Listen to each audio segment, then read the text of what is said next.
morning, good morning.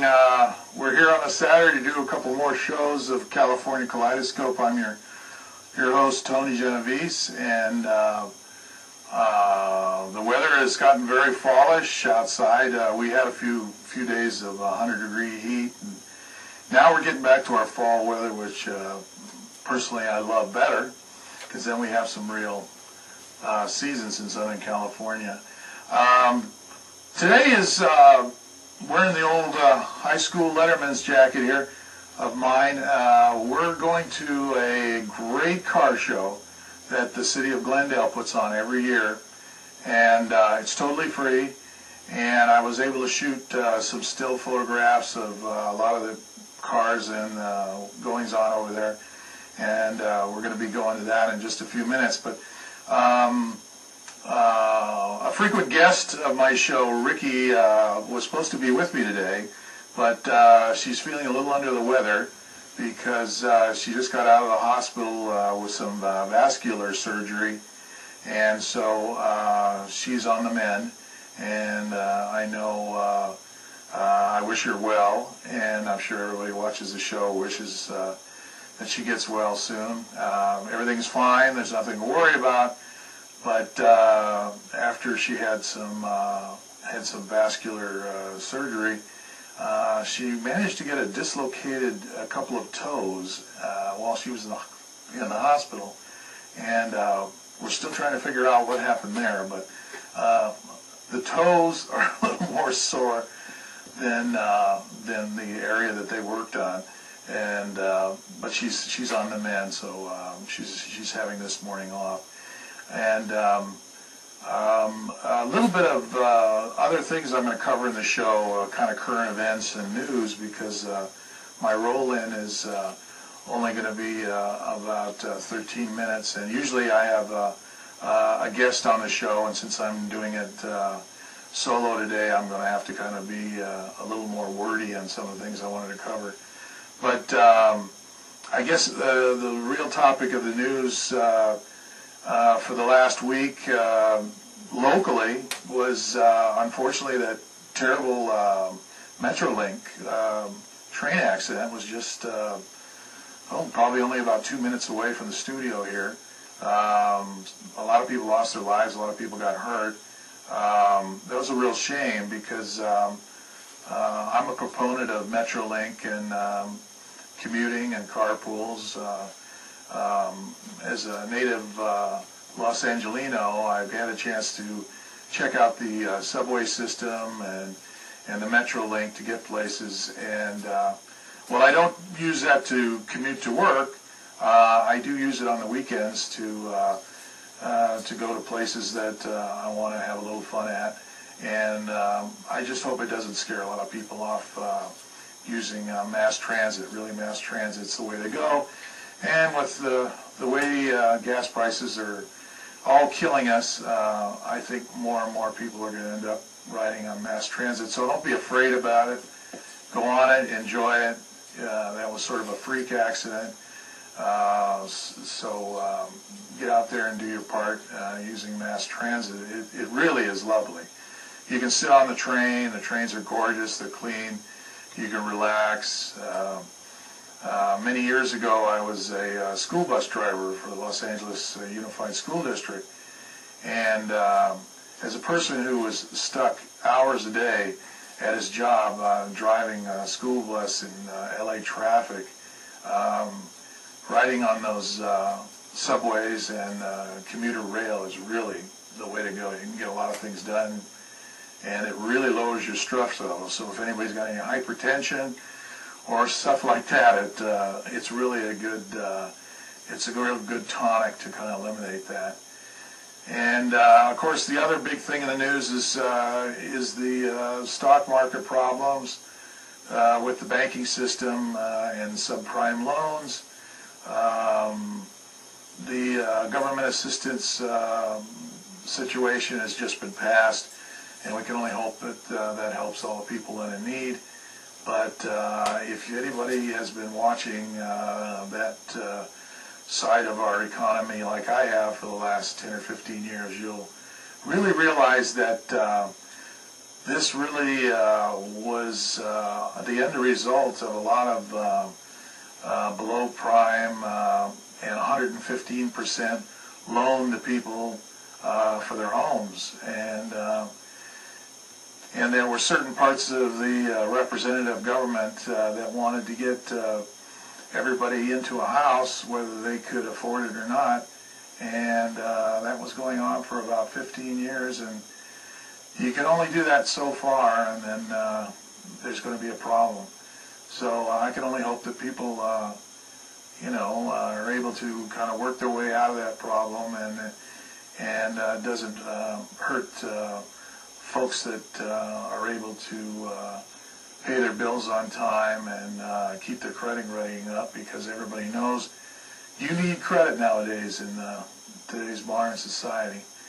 So I guess that's enough blathering on that. The setup on the car show that we're going to see pretty soon is Glendale, California, downtown Glendale. They have this great car show. Not only a car show in the sense of cars parked on the boulevard, they also have 5 stages there. I guess it was 3 this year, with a lot of great, I guess you'd call old-time rock and roll music. This year they had members of the Herman's Hermits, which go back a few years, maybe to my high school years. Also, the year before they had Jan and Dean, and many people remember the surf music. They also had Dick Dale and the Deltones, which for some of his guitar work was fantastic. I've been going to this for 2 or 3 years now. Totally free, very enjoyable, family entertainment, and you see some great cars. The real trick is to go to the car show, and I think it starts about 4 or 5 in the afternoon, and try to stick around till 10 o'clock, because at 10 o'clock when they disband the car show, naturally the cars have to drive away, which is almost more fun than just watching them static parked on the boulevard, because you'll actually get to hear the engines and see the owners drive their cars out proudly, and there's a certain amount of rumbling and noise. It's sort of a mini drag strip show, you might say, when they break the event up at 10 o'clock. But it's a great event, whether you can get there at the beginning or at the end. So I can heartily recommend it. And as somebody who's an old import car gearhead myself, owning a 1969 Fiat 124 Sport Coupe for more years than I care to remember, and only recently getting rid of it and working on it all those years, this is a very big attraction for people that are interested in fine automobiles and hot rods and imports and stuff. So let me take a look at what sort of time we're at. I think it's about time that maybe we should go to the roll-in, and I'll talk during the roll-in with a little bit of voiceover narration, and then we'll come back to me, and we'll cover a couple other items, and then close the show. So if the control room's ready, we'd love to see that roll-in and enjoy.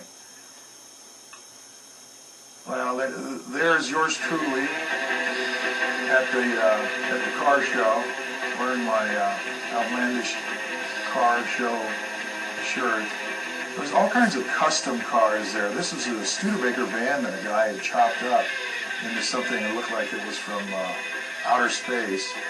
It's a great piece of work. And there's the car show's set up in sections. Have the Chevys, the Fords, GM, that kind of thing is set up, and so you can kind of pick an area. Import cars. These are all Chevy El Caminos, I believe. This is an older one than the previous one. They don't make those anymore. I think everything is pretty much trucks and SUVs. This is me talking to a gentleman who owned that Datsun Z that he's standing next to, and I was telling him that I have a cousin that had a Datsun Z that year. Kept it for a long time to give it to his son, and then his son didn't want it. So I ended up giving it to another collector. Here you can see how big the car show is. I think it's about 5 blocks in downtown Glendale, down around the area of the Alex Theater. And here's some wonderful restored vehicles, and it gets a pretty good attendance. It gets a very good attendance from people. And here's an English taxi that was in the imported group. It's a lot of fun to see.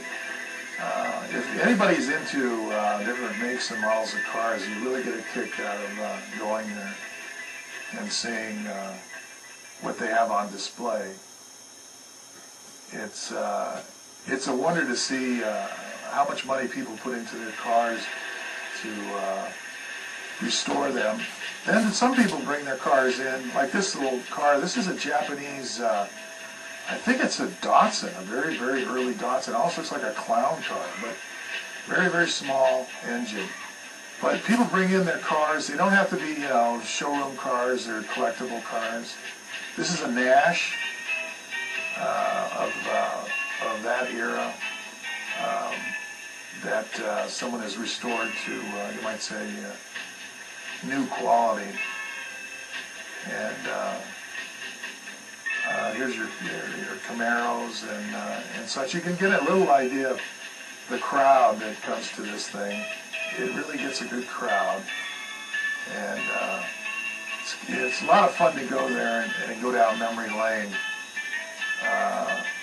when you see some of these different makes and models that you had some personal experience with. And there's a lot of fun. People put stuffed animals in their car and have a lot of fun. Now here was two guys that were trying to look like Elvis, and the two guys were really characters. This was such a funny idea, to get that jacket and the sunglasses and the wigs, and oh my God, you would have thought they were rock stars. People were taking pictures. Here's an older, actually, a racing car from back in the teens, turn of the century. Beautiful car. I don't know if it's a Bugatti or something like that, but you can tell the old style. And then we have some of the cars of the 40s and early 50s. And there's several car clubs that are represented there. There's a T-Bird Club that we'll see down the road. And of course, this brings back a lot of memories from my age range. The car hop era and the drive-ins. And somebody was clever enough to put this setup up. It was a lot of fun seeing.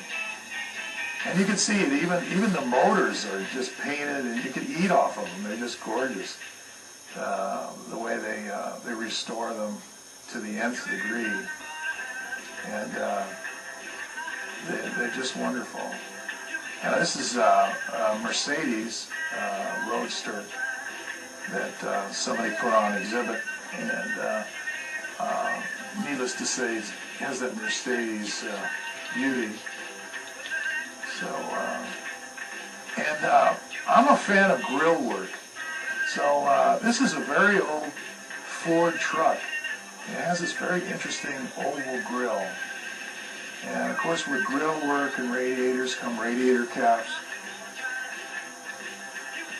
And that situation is very collectible with some people. Some people collect radiator caps. This is a convertible Impala, I believe. And you can see the power plant. Here's another great, I think this was a Ford Ranger truck. Ranger meaning Forest Ranger, and the beautiful two-tone colors. Like I said, some of these vehicles are great. Now then we get into the sort of the customized hot rod, and this is an old Model T that's been souped up and cut down for a hot rod, and it has this wonderful artwork on the back. And you can see it's extremely customized with the shifters and the fuzzy dice on the windshield and the engine compartment. So They have a large representation of hot rods and cut down versions of cars. This guy took his Detroit truck here and made it an electric vehicle by putting all these batteries in series. So here's ahead of the curve, the gas crisis curve. Here's another El Camino, and maybe that's a Ranchero because there's a Mustang in front of it. So there's always a good representation, more of American cars, but there are some import cars there. Here's a real custom job, lowered with the skirts added to the rear wheels. This is sort of a chopped car. Here's another extreme custom,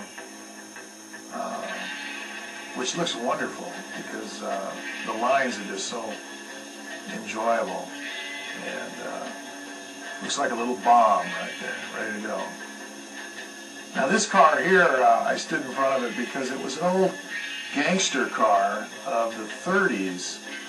It had these big sideboards, and there's a picture down the road of this slide piece where they actually put some gangster Thompson submachine guns inside.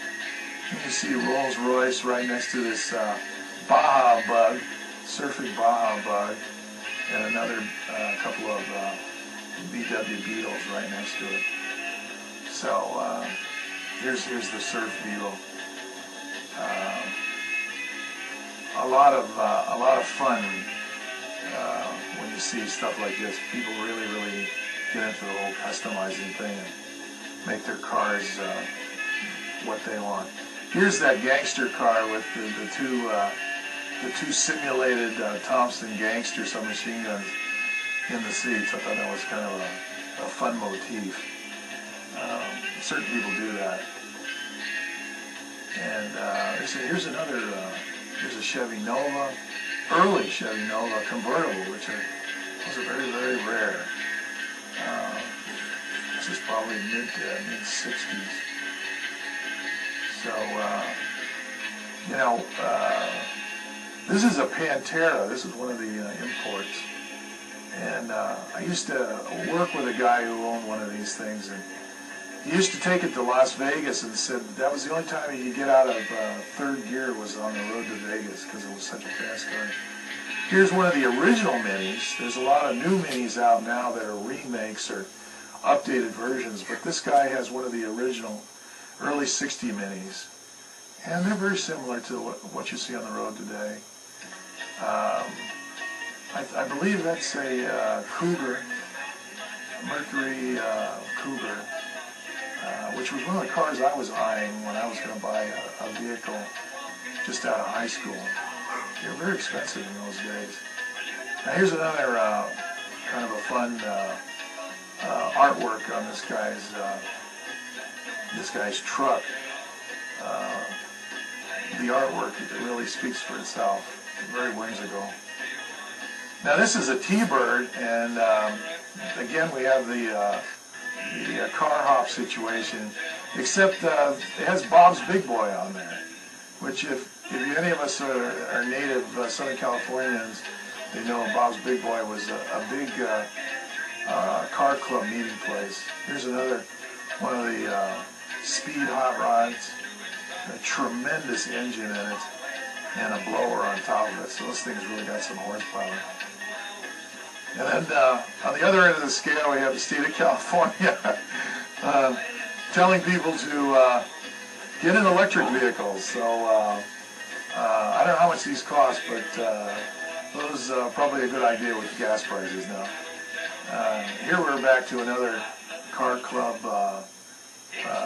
custom job, and some motorcycles parked next to him.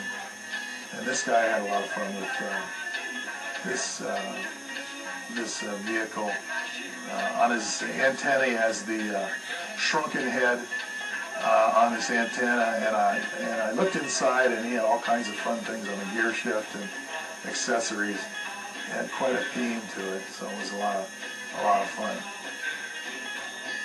Here's another one of the cars from the 40s. that someone has customized to his life with the fancy wheels and some of the added body work.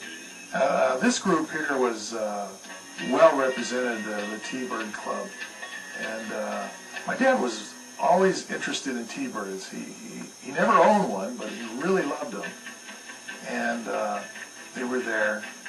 And here's a whole stack of them, so to speak. This was their area, convertibles and whatnot.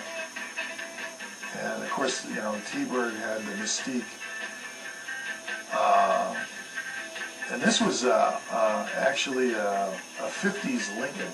I think it was a Lincoln Continental 1, which my dad owned a Lincoln Continental 2 of 59, and this was the previous year. And this is my membership in our little car club. We were all Fiat owners, Fiat 124 Sport Coupe owners, and we had a car show and rally up in Santa Barbara, and these are all the guys brought their vehicles. The gold one, the second from the right with the single headlights, that was my baby. I took all over Southern California, was my daily driver, and put in one transmission and two motors before I finally got rid of it. And mine is actually the first of the model, and the other ones with the dual headlights are later versions of that. So I hope you enjoyed that. I had to get my Angelina, is what I used to call my car. I had to get Angelina onto the show because I drove that car everywhere. I drove it up the Sierras to Lake Tahoe to Vegas. Got the greatest gas mileage. It was only a 4-cylinder, but it was a 5-speed stick, and I got great gas mileage. I mean, the best gas mileage I got was on the way to Vegas. And Vegas, I used to get tremendous gas mileage, up to about 42 miles a gallon. And wasn't air conditioning, so there was no frills, roll-up windows and everything, but drove it everywhere. And then finally what did it in was I just didn't want to rebuild the motor again. And I was able to sell it on the internet to a gentleman who was very interested in refurbishing it, and it now resides in Washington, D.C. And he is bringing it back to life and actually giving it a new paint job and stuff. So that's the story about my little vehicle. So we have a little more time left on the show. So there was a couple other items I wanted to talk about. We had a few giants of our society, I believe, pass away in the last couple of weeks. I just want to mention them. One of them was a great newscaster named George Putnam. If anybody spent any time in Southern California, certainly know Mr. Putnam. On the television and radio waves, he used to ride his horse in the Rose Parade. I think he was a very clear thinker and had common sense about issues.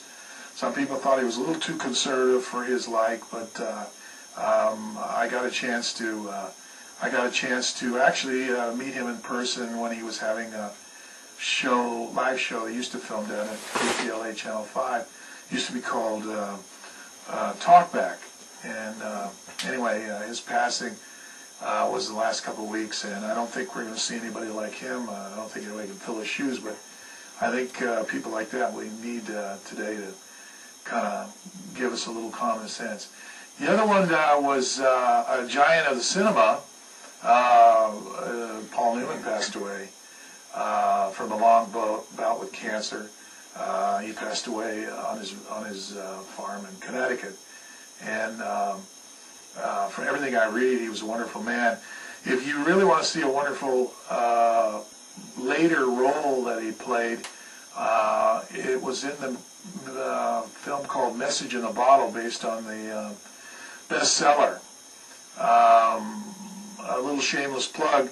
I'm also a SAG and AFTRA actor, and I had a small role in that film, playing a Chicago Tribune photographer.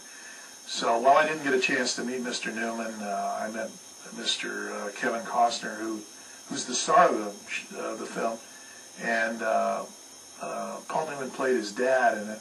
So Message in a Bottle shows up every once in a while. Check it out. Of course, Mr. Newman did a wonderful job. So there's a little slice of life. So we're not going to see his like anytime soon, and we'll probably enjoy him in perpetuity due to being on the tube or on your film screen. So I think we're getting close to the end of the show. This actually timed out a lot better than I expected. It's I normally have a guest, and I kind of go back and forth with them.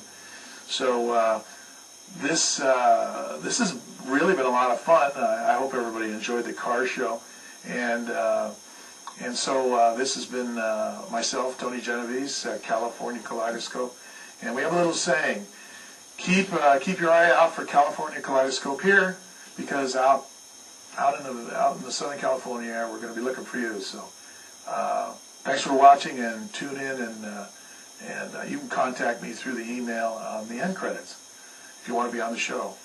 Thanks very much. Thanks to the crew here, by the way, at Chatsworth.